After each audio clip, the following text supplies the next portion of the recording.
Trauma serial शिद्दत में आप देखेंगे कि तलत भी वही बात कर देती है जो डर उसकी भाभी को है, वही अब तलत को लग चुका है।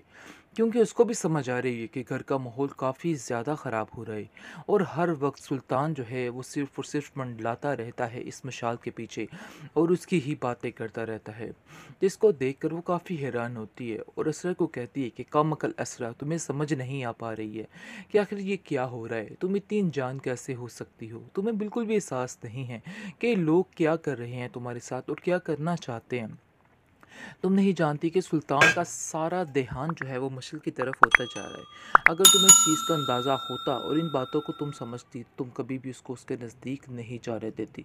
लेकिन अफसोस इस बात का है कि तुम इन सब बातों की समझ ही नहीं आ रही है। मुझे तो समझ ही नहीं आ रही कि आखिर तुम क्या करना चाहती हो, क्या कहना चाहती हो। आगे से आप देखेंगे कि वो बहुत ज़्यादा हैरान होती है और कहती है कि मैं सब जानती हूँ, लेकिन मैं क्या करूँ, मजबूरी है, मुझे खामोश रहना पड़ा है। लेकिन वो कहती है कि कुछ बातें होती हैं जिनको खामोश नहीं रहा जाता, जिन पर बोला जाता है, आवाज़ उठाई जाती है। तुम्हें भी इस मामले में बोलना होगा सुल्तान के आगे और सुल्तान को इस चीज़ से मना करना होगा, यानी कि वो भी अब भरपूर तरीके से साथ दे रही है और कहती है कि तुम्हारी माँ ने तुम्हें नहीं समझाया कि तुम्हें ऐसा करना है, उनसे शेयर करो ताकि वो भी सुल्तान से बात कर सके। क्योंकि हम लोग तो सुल्तान से बात करने से रहे, जब भी हम कोई ऐसी बात करते हैं तो वो उल्टा हमें ही जलील करता है और हमें ही बुरा भला कहता है, जिसकी वजह से हमें खामोश करवा देता है। लेकिन मैं चाहती हूँ कि तुम खुद जाकर बात करो अपनी माँ से ताकि वो लोग इधर आएँ और इससे दो टोक बात करें कि आखिर ये चाहता क्या है। आगे से वो बड़ी हैरान होती है कि आखिर वो आपका बेटा है तो आप उसकी यानी कि वो आपकी बात क्यों नहीं मान रहा। मुझे तो इस बात की समझ नहीं आ रही। अगर आपका बेटा है तो उसको तो आपकी बात माननी चाहिए, सुननी चाहिए। लेकिन वो आगे से खामोश हो जाती है और कहती है इसमें बहुत बड़ी सच्चाई है, मैं तुम्हें वक्त आने पर सब बता दूंगी कि आखिर क्या माजरा है। क्योंकि मैं जानती हूँ कि वो मेरी बात नहीं सुनेगा, मैं चाहे लाख कोशिश भी कर लूँ लेकिन फिर भी उसे मेरी बातों का कोई असर नहीं होगा। इसलिए बेहतर यही है कि तुम ही कुछ सोचो, तुम ही अपने जहन में बिठाओ कुछ और इन लोगों को समझाने की कोशिश करो। क्योंकि वो बिल्कुल अपने बाप पर किया है, उसकी बाप ने आज तक मेरी नहीं सुनी तो आखिर वो कैसे मेरी सुन सकता है। तुम परेशान मत हो और इस चीज़ का जिक्र जाकर अपने घर वालों से करो ताकि वो उसको अच्छे तरीके से हैंडल कर सके, क्योंकि मुझे नहीं लगता कि वो हैंडल इस तरीके से हो पाएगा। लेकिन असरा को इस तरह की बेवकूफ़ी नहीं करनी चाहिए थी कि हर वक्त उसके पीछे ही मंडलाते नहीं रहना चाहिए था। दरअसल असरा को बहुत ज़्यादा सादी तबीयत वाली लड़की दिखाया गया है कि उस बेचारी को किसी बात का कोई पता नहीं चलता है, किसी बात से कोई फ़र्क नहीं पड़ता है। बहुत ही अच्छी संजीदा सी लड़की दिखाई गई है और बताया गया है कि इसलिए इतनी साफ़ नीयत वाली लड़की को बिल्कुल भी टेंशन नहीं होती और इस लड़की के ऊपर ही मुसीबतें आती हैं। कुछ हुआ इस तरह से ही है क्योंकि असरा और सुल्तान की जोड़ी बिल्कुल भी ठीक नहीं है। सुल्तान जो है जानबूझकर ये सब कुछ कह रहा है। असल में वो जब का उसने ये बातें सुनी हैं, मशल और इसके दरमियान जो गुफ्तगू हो रही थी, इस बात को उसने दिल पर ले लिया है और दिल पर लेने की वजह से ये सब कुछ कर रहा है और चाहता है कि बस अब ये काम जो है वो ख़त्म हो जाए, क्योंकि वो इस चीज़ से बेहद परेशान हो चुका है और सोच रहा है कि बस अब इस लड़की को भी इसकी ज़िंदगी से निकालना होगा।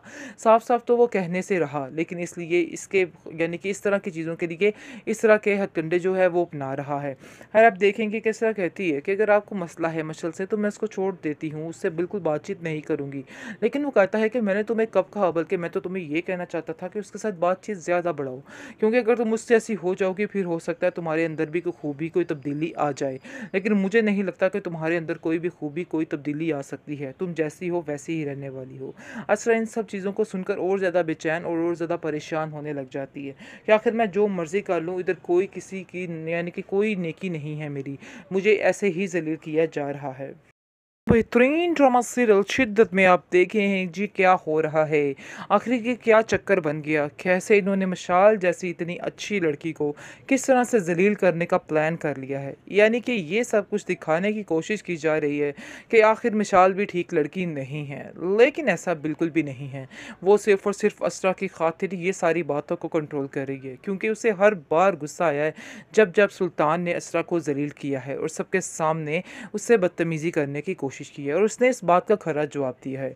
लेकिन अब जाकर असरा को इस चीज़ का अंदाज़ा भी हो रहा है कि काफ़ी ज़्यादा चीज़ें ठीक हो रही थी, लेकिन इसकी वजह से काफ़ी ज़्यादा चीज़ें फिर से ख़राब हो रही हैं, क्योंकि उसको बिल्कुल ही वक्त नहीं मिलता है और इतनी वो मसरूफ़ हो चुकी है मशल में, दिन रात वो उसको इसके साथ ही रहती है, जिसकी वजह से वो काफ़ी परेशान हो चुकी है और ये चीज़ वो सोच रही है कि काफ़ी ज़्यादा दूर करेगी उसको सुल्तान से। इस बात की टेंशन ने भी इसको काफ़ी परेशान किया है। इसको और कुछ नहीं सूझता तो वो जाती है अपनी माँ के घर और वहाँ जाकर कहती है अपनी भाभी से कि भाभी मुझे ऐसा लग रहा है कि जैसे इसकी वजह से भी काफ़ी ज़्यादा मसले क्रिएट हो रहे हैं और काफ़ी ज़्यादा हमारे घर में यानी कि तंग हो रहे हैं। मुझे मेरी सास ने भी कहा है, क्योंकि तलत भी इसको समझाती है कि बेटा अपने घर को बचाने के लिए थोड़ा-सा सुल्तान पे ध्यान देना होगा, क्योंकि उसे अक्सर इस बात की शिकायत रहती है कि तुम उस पर ध्यान नहीं देती हो।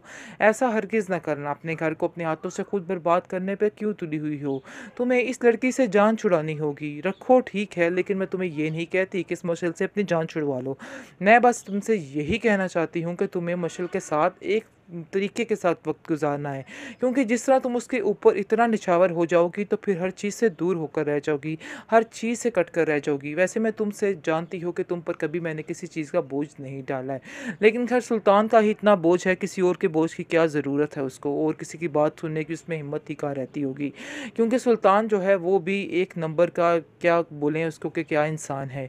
क्योंकि आप देखेंगे कि किस तरह से वो जानबूझकर मशल के नज़दीक जाने की कोशिश कर रहा है। ये चीज़ असरा को बिल्कुल नाकाबिले बर्दाश्त हो रही है, लेकिन अक्लमंदी वो इस तरह से करे कि वो उससे कता ताल्लुक़ कर दे। कता ताल्लुक़ ना करे, आहिस्ता-आहिस्ता लिमिट में रह के उससे थोड़ी बातचीत कम कर दे, क्योंकि इसके आने-जाने की वजह से, इसको ज़्यादा इंटरफेयर करने की वजह से भी ये सब कुछ हो रहा है। क्योंकि मशल को इस बात की समझ नहीं आ रही है कि उसके घर का क्या माहौल है, क्या होता जा रहा है उसके साथ। लेकिन असरा को इस तरह की बेवकूफ़ी नहीं करनी चाहिए थी कि हर वक़्त उसके पीछे ही मंडलाते नहीं रहना चाहिए था।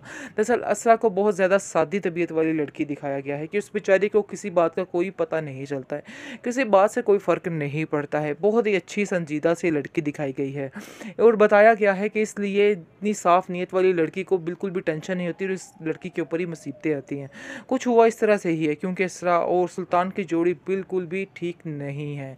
सुल्तान जो है जानबूझकर ये सब कुछ कह रहा है। असल में वो जब का उसने ये बातें सुनी हैं, मशल और इसके दरमियान जो गुफ्तगू हो रही थी, इस बात को उसने दिल पर ले लिया है और दिल पर लेने की वजह से ये सब कुछ कर रहा है और चाहता है कि बस अब ये काम जो है वो ख़त्म हो जाए, क्योंकि वो इस चीज़ से बेहद परेशान हो चुका है और सोच रहा है कि बस अब इस लड़की को भी इसकी ज़िंदगी से निकालना होगा।